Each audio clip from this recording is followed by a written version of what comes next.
As you can see, the area I picked up appears to be a mixed development area, commercial and residential buildings jumbled into one zone. The one right across looks like a modern apartment complex. But then I'm not quite sure, someone seems to have parked this camper here. Maybe it's condos we are talking about. Not to judge, can't see myself parking my RV at my apartment complex. I have always thought of RV people as homeowners, but to each their own. Is that something people do? Let us know in the comments. I stop here, I've got to watch out for the oncoming traffic from my left before we make this left turn. We're about to expose the surprising truth of the other side of this enormous state. A side of New York that couldn't be further from the concrete jungle you imagine. We're venturing onto I-87 Upstate, where the bustling energy of NYC fades into serene, sometimes stark landscapes. How can the same state embody such extreme, almost contradictory realities? Prepare for a journey that redefines your perception of New York. Get ready for a reality check. If you've been following the channel, you know we just dropped that last one in Montgomery, New York. Now it's time for round 2. This trip, we will be picking up a load from Newburgh, New York, and driving it all the way down to Williamsburg, VA. And I hope to take you along through the whole journey. It's an 8-hour journey, but we shall be taking it hour by hour to make things more interesting. If you are new here, welcome. My name is Jay, the Gallavantor. I have been an over-the-road driver for over a decade, and I strive to bring you the most entertaining, comprehensive, raw, unfiltered videos on my adventures over the road. For my loyal viewers, thanks again for your patronage, and I hope to provide those entertaining moments you're all here for. Let's get into it. Up ahead, there's that flashing electronic sign doing its thing again. I swear this dashcam's got a rivalry with it, always blinking like it's trying to steal the spotlight. We're coming up on this junction on our way to the I-87, I-84 intersection, and it's one of those turns where you've got to plan 2 steps ahead. We are big and bulky, so every move you make has to be calculated. I know some people may think it's just about holding the steering column and driving, but as I have previously stated, driving a big rig is not a brainless activity.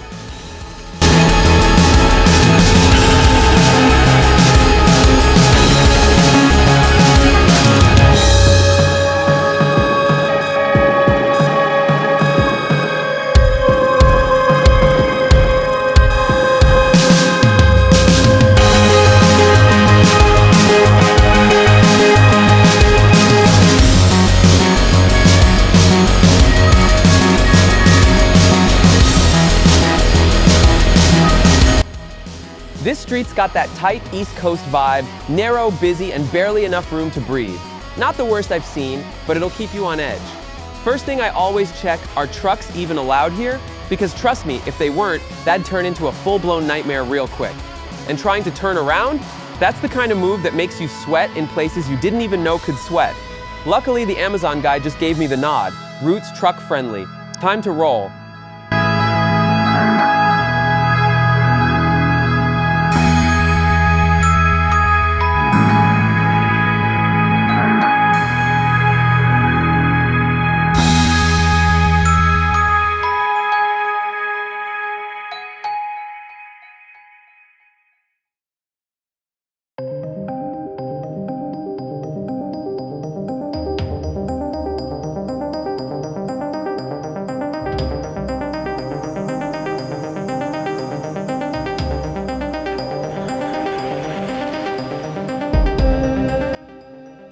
Looking at that house up ahead on my left, I can't wrap my head around how anyone relaxes living that close to the road.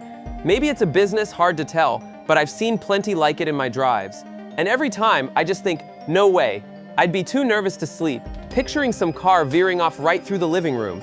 Let's just say that kind of setup would have my mind racing all night. I couldn't do it.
looks like we're rolling up on another intersection. Gotta head toward I-87 and I-84 from here.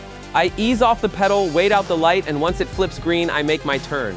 Now, unless a sign says otherwise, I'll usually take a right on red, but that depends on the situation. Some companies don't allow it at all, and in some spots, it's straight up illegal. Either way, I play it smart, and if it's clear, I'll make that right.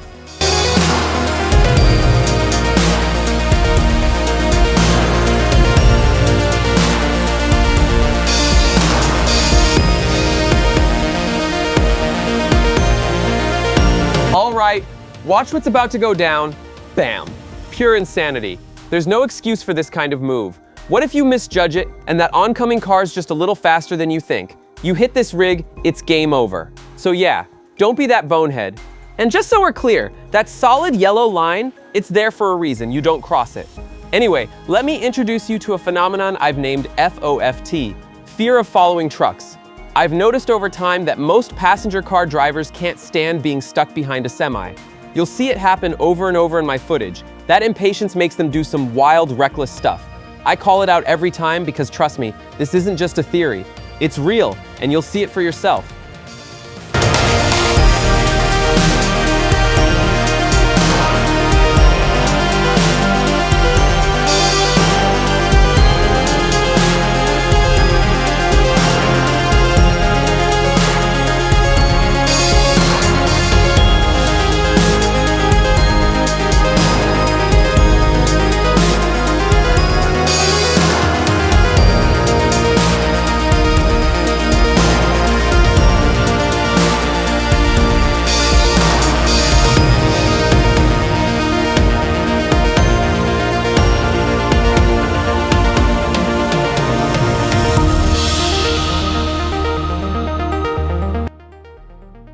The road finally opens up into a 4-lane highway, and man, that's a relief.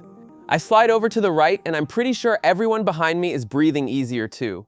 That tension building on those tight 2 lanes, it just melts away. Watch them fly past me.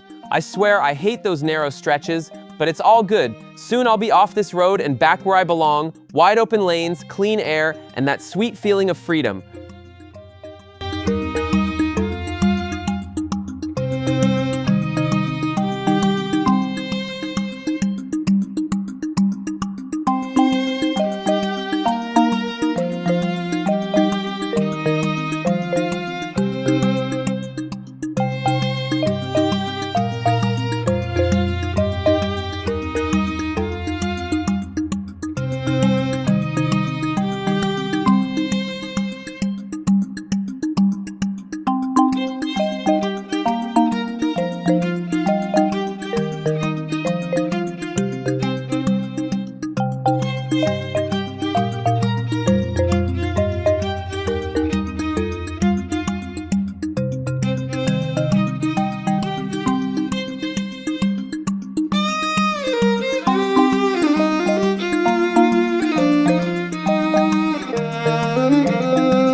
And there it is, the road to salvation.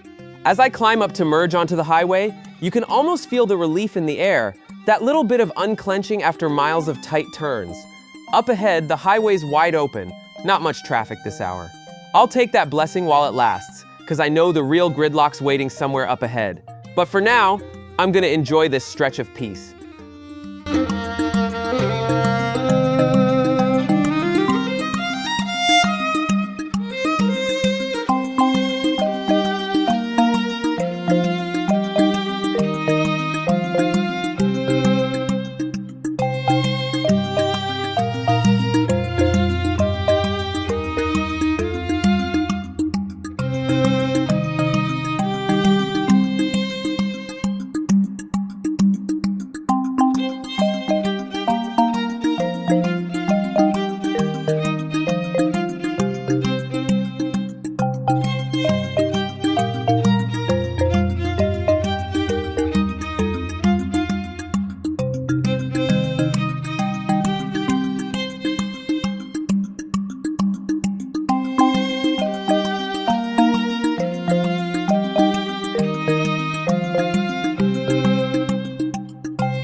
Coming up on I-87, headed toward Albany and New York City. Time to ease off the throttle. I'm taking it south toward the city. Now this one's a toll road, so yeah, I'll be paying the price to save a little time. But you know how it goes. Time's the most expensive thing in this line of work.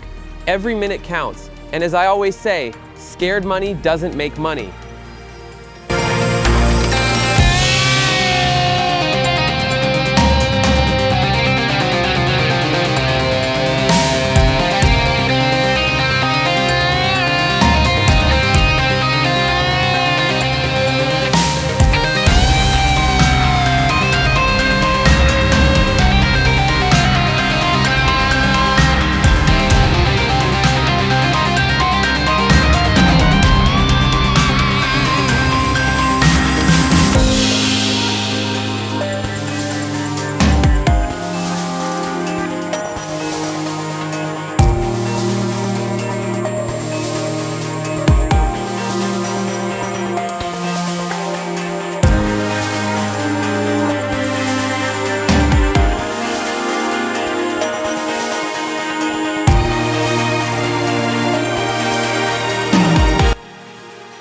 Right after the toll booth, I've got to pull a quick move to the left.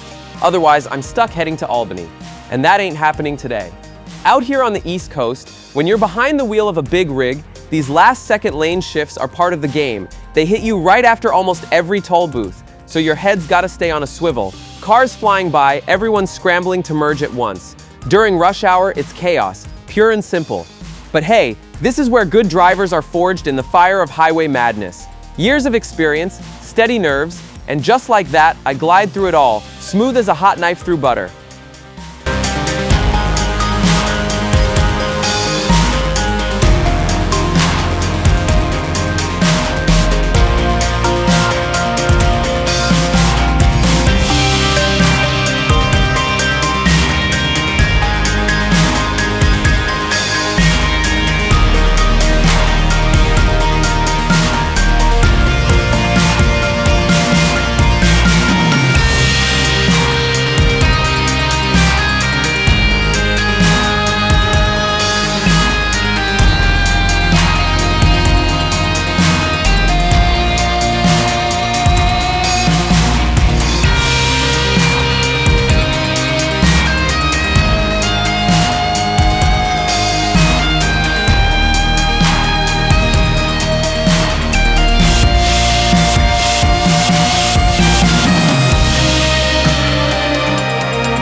Now I'm locked in, cruising speed, steady hum, everything running smooth. Traffic's light up here this time of day, early morning breeze kind of vibe.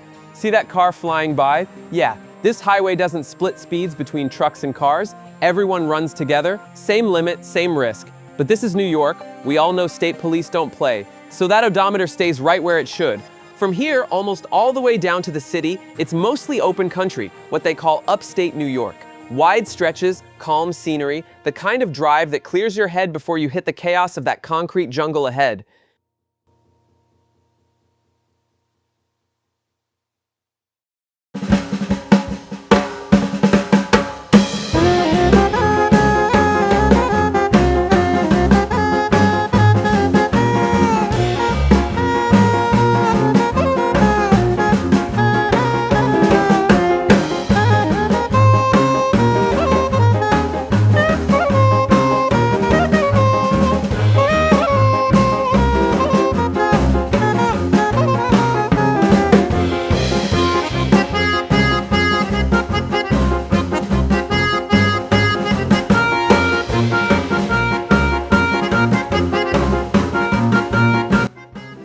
You know what always cracks me up?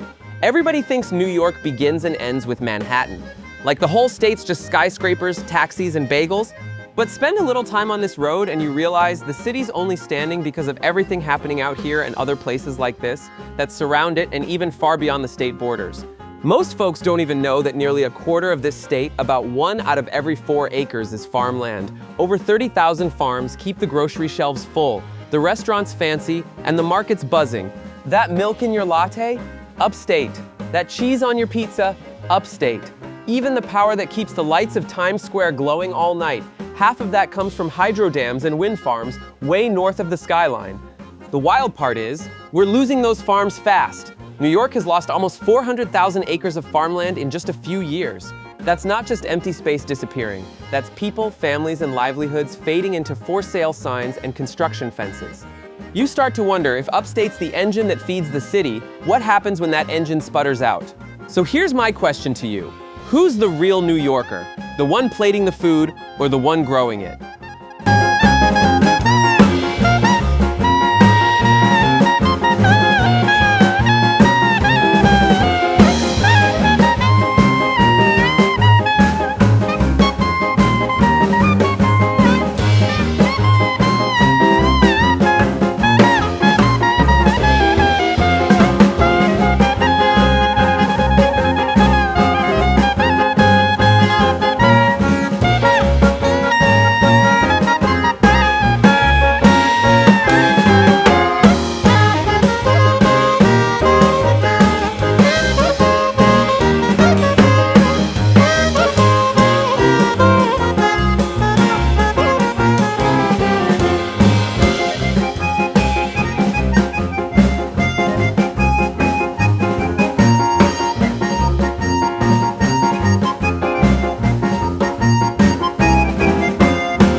I'm closing in quick on these two rigs up ahead. Looks like we're climbing an uphill and they're crawling.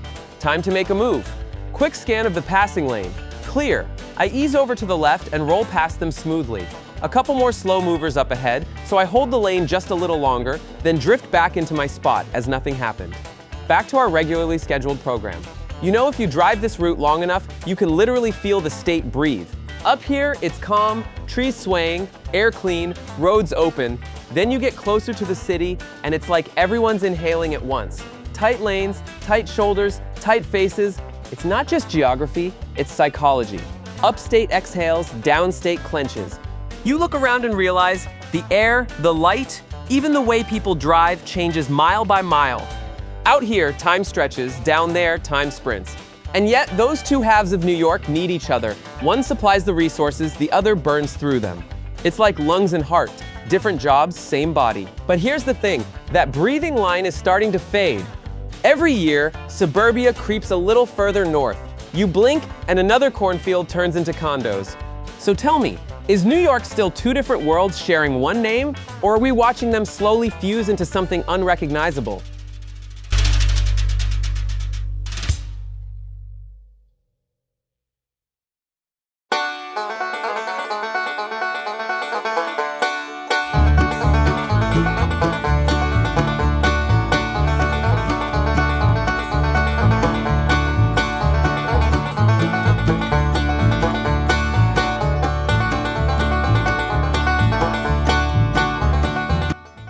Coming up on exit 16 to West Point Harriman. Not taking it, but it's worth noting. I-87 runs along the Thruway, connecting the city all the way up to Canada. And right around here, you're just a few miles from West Point, the US Military Academy. A lot of history sits behind signs like these, and most people fly past it without even realizing it.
All right, truck inspection station ahead. Lights flashing, that means it's open. So yeah, we're pulling in. You don't skip inspections out here. They will come after you, and you do not want that smoke.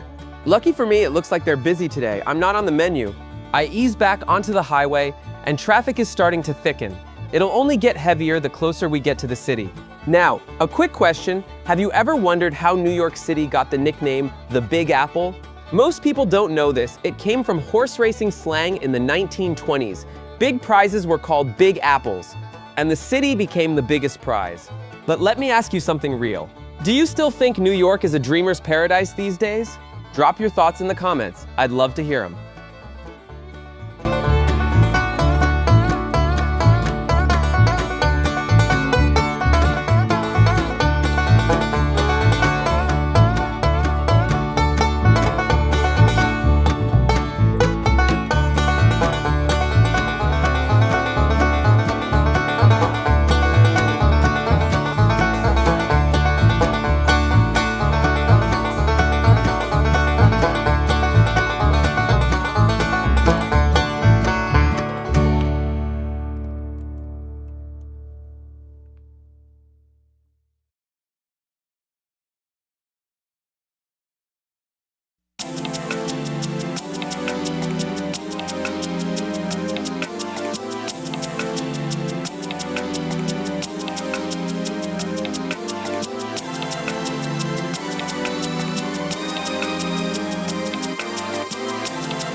Check out this RV sitting in the left lane like it owns the whole highway. I had a close call with one of these on a previous run. If you haven't seen that clip, remind me and I'll point you to it. But here's something I've always wondered. Do you need some kind of special endorsement to drive one of these setups? Because look at it, that's basically a combination rig, almost the same length as what I'm hauling. We're required to have credentials, training, logs, the whole deal. So shouldn't they? If you know, tell me in the comments. I'm genuinely curious. And the highway is wider now, 4 lanes each way. More lanes mean more moving parts, more surprises. So I do what I always do. Right lanes, steady pace, let the chaos play out ahead of me.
Look at this driver right here. He's glued to that car's bumper like it's magnetic.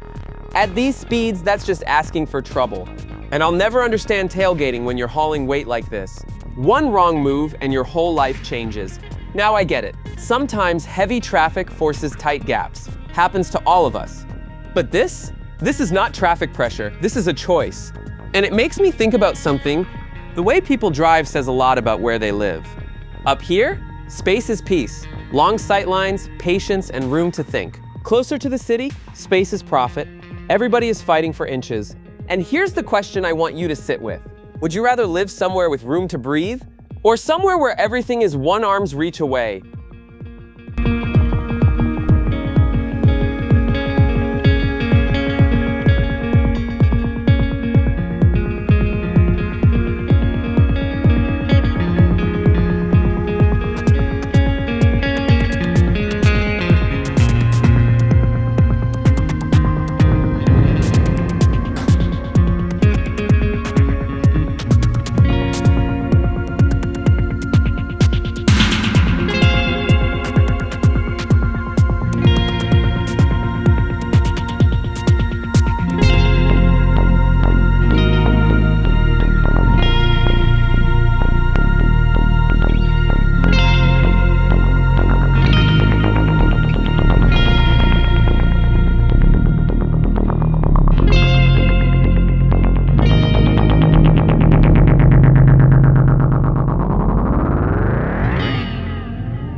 Service area exit coming up, one of the few perks of toll roads. I could have taken back highways to save a few bucks, but let's be real. Out in the boonies, finding a place that welcomes a rig my size can feel like winning the lottery. That's why these stops matter. Food, fuel, rest, all in one place. I thought about pulling in, maybe cleaning the windshield, but honestly, that bug juice is part of the story. It keeps it real, keeps it authentic. How else do you know you're watching the actual road and not some polished AI clip? Clock's ticking though, miles to go. Maybe next time.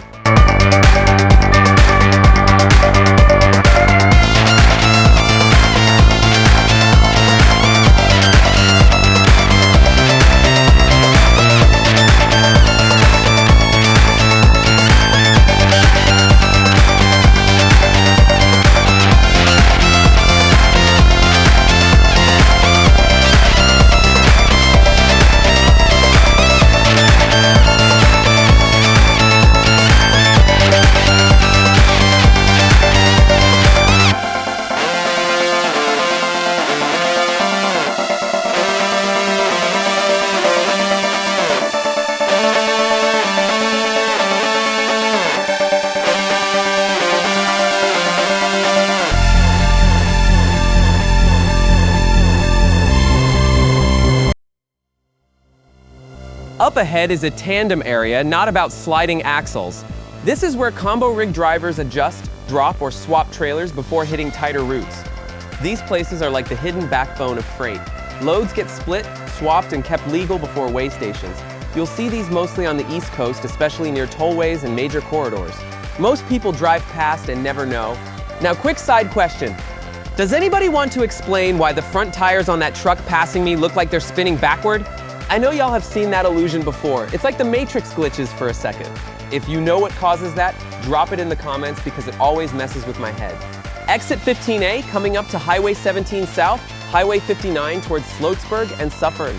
And this is where I love dropping little history nuggets because it makes the road feel alive. Suffern played a role in the American Revolution. Washington camped here with Rochambeau in 1781 on the march to Yorktown. Sloatsburg traces back to early mill sites along the Ramapo River. That's the crazy part. People think history is museums. Nah, sometimes history is hiding behind an exit sign.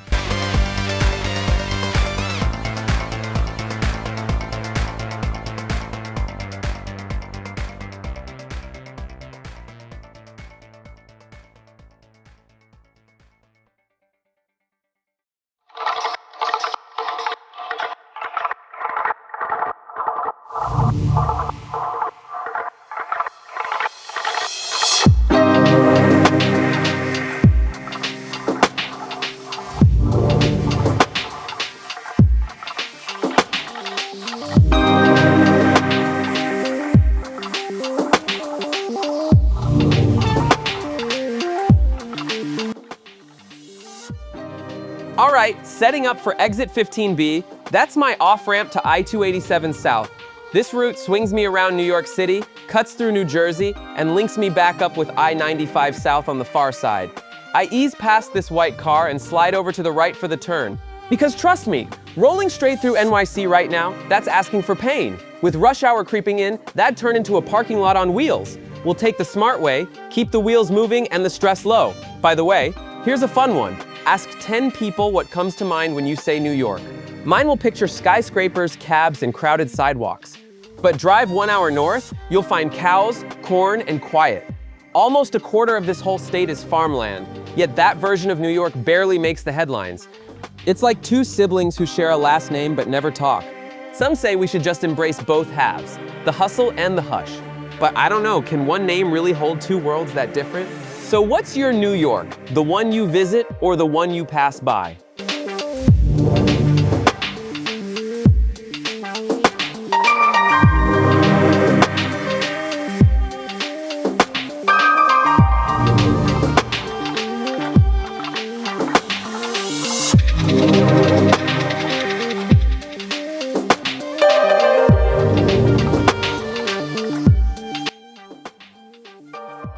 This stretch right here, always a zoo. Too much is happening all at once as Highway 17 South peels away from I-287. If you've been through here before, you know exactly what I mean. If not, just watch and learn. It might look calm right now, but come through an hour later and you'll earn yourself a story. Horns blaring, lanes merging, pure East Coast chaos. For now though, it's smooth sailing, rolling steadily onto I-287.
I take this uphill portion of the highway with extra caution.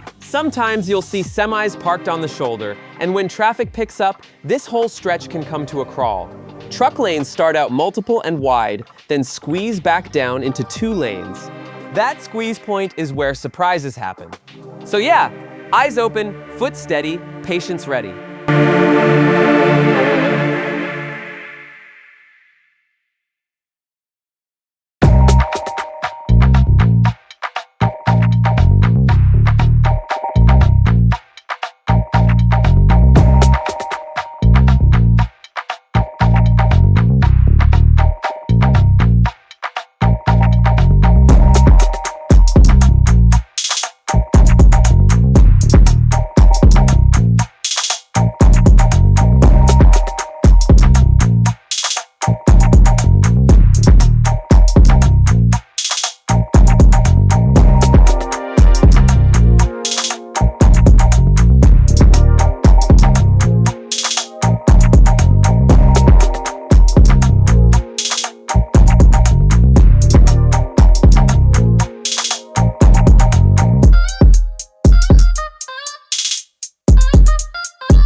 Wait for it, because there's always one. Here comes the guy who thinks he's too important to wait. He blows past everyone. Then boom, lane ends. And then the white van behind me sees movement and thinks, I'm gonna sneak by on the right. And there it is again, FOFT, fear of following trucks. Cars passing on the right when the left lane is wide open. That is a bonehead move. Now for truckers, it's different in some states because we're restricted from the left lanes, but passenger cars? Nah, that's impatience. And remember earlier when I said FOFT would show up again and be worse? That right there is exactly what I meant.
All right, approaching exit 59 that takes us onto Highway 208 South, heading into Franklin Lakes, New Jersey. Fun fact, Franklin Lakes was officially formed in 1922, and it's named after William Franklin, the son of Benjamin Franklin, who served as New Jersey's last colonial governor.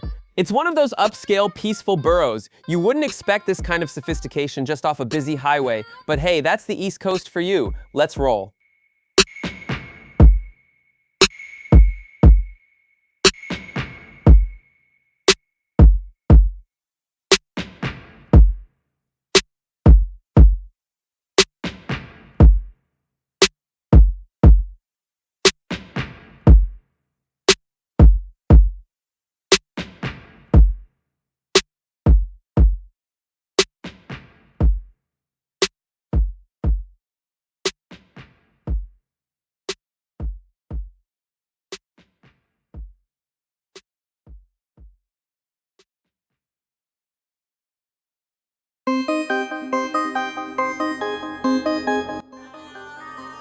All right, watch closely. Another last-second pull-off. That's the kind of move that tells me somebody is not thinking like a professional. You had time to signal, you had time to set up, you had time to do it right. But instead, you gamble with everybody else's safety. A professional driver isn't just a title, it's something you earn every mile.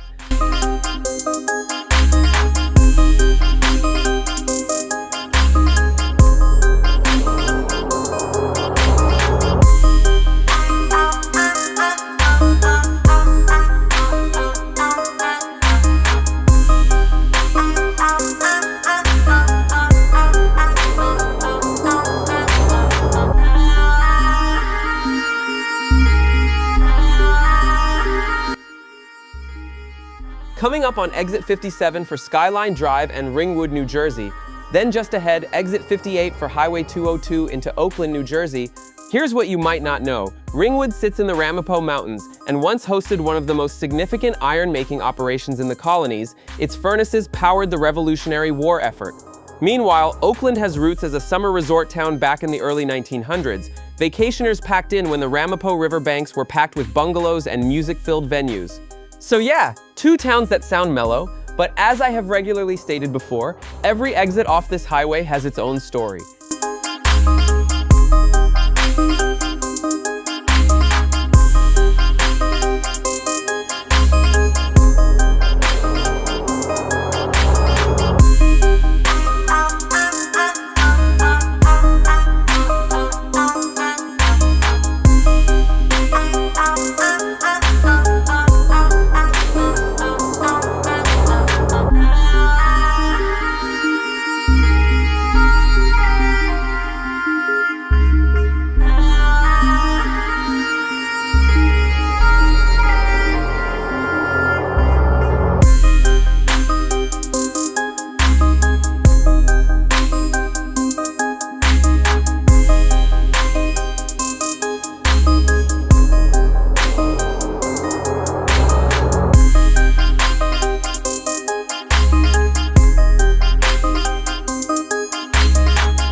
Approaching exit 55, heading into Wanakwe and Pompton Lakes. Up here on this bridge, the scenery hits you, but my mind can't help drifting into what-if mode. What if this structure gives way? What if I lose control, ram the guardrail, and end up taking an unplanned dive? Those thoughts kill the moment almost as fast as the beauty builds it. That's the road brain talking. That's the downside of driving for a living. Your brain is trained to imagine outcomes.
approaching exit 53 for Bloomingdale and Pompton Lakes, and I'll tell you, this is the trade-off for skipping the NYC skyline. Out here, you get rolling hills, quiet lakes, and that small-town calm that feels miles away from the city chaos. Bloomingdale's tucked deep in Passaic County, a place where the highway hum fades into lake breeze. They've got hidden gems like Glen Wild and Lake Iosco, spots where time slows down and folks still wave when they drive by. It's the kind of place you glance at from the interstate and think, man, that looks peaceful. So yeah, we might have missed the skyline lights, but this view right here, it's its own kind of luxury. Everybody chases the New York dream. The lights, fame, hustle, all that. But when you drive this highway, you realize the dream isn't built in skyscrapers, it's built in soil. This state ships out almost $2 billion worth of farm goods every year. Apples, cheese, maple syrup, wine, that's the backbone, not the billboards. People down there sip cocktails, people up here keep the power running, the food growing, the trucks rolling. That's the irony. The dreamers get the spotlight, the builders get the sunrise. So maybe the real question is, what kind of making it in New York matters more, being seen or being useful? Coming up on Exit 51, Highway 23 to Riverdale, Wayne, and Butler, New Jersey. These names might sound calm and suburban, but don't let that fool you. This stretch has its own pulse. Riverdale's that kind of blink-and-you-miss-it town tucked against the Ramapo Mountains, small but full of life. Wayne, that's where the city meets the suburbs. Mall traffic, fast lanes, and the hustle still clinging to the edge of New York's orbit. Then there's Butler, old-school brick buildings, narrow streets, and the kind of place that still remembers its factory town grit. From up here in the cab, you see them as dots on a map, but down there, life's happening. Quiet, fast, and everything in between.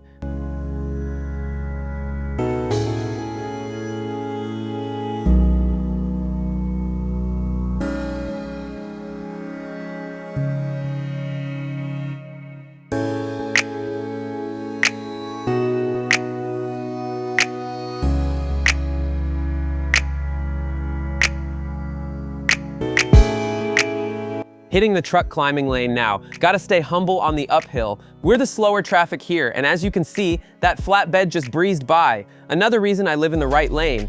You learn things from long drives that no classroom can teach. City folks chase deadlines. Out here, I chase daylight. When the world shut down a few years ago, a lot of people stopped, but farms didn't. Over 23,000 New Yorkers still showed up to work the land through it all. That's the kind of discipline city life forgets. Driving teaches you to find your rhythm, you stop fighting time and start flowing with it. Because the road doesn't care how fast you want to go, it'll humble you at 65 just the same as 85. So yeah, I'll take this pace any day. The world can keep its rush, I'll keep my miles. But tell me what runs your life, traffic lights or sunsets? And that, my friends, wraps up the first hour of this road adventure. From tight tollways and wild merges to the open calm of upstate skies, this is what the Gallavantor life's all about. If you've been riding along this far, hit that like, share, and subscribe button. Drop a comment too. I want to know what part of the drive hit you the most. And because we're just getting started, Hour 2 picks up right where we leave off, with more road, more madness, and more stories you'll only find right here on the Gallavantor. Buckle up, folks. The next hour stretch gets even better.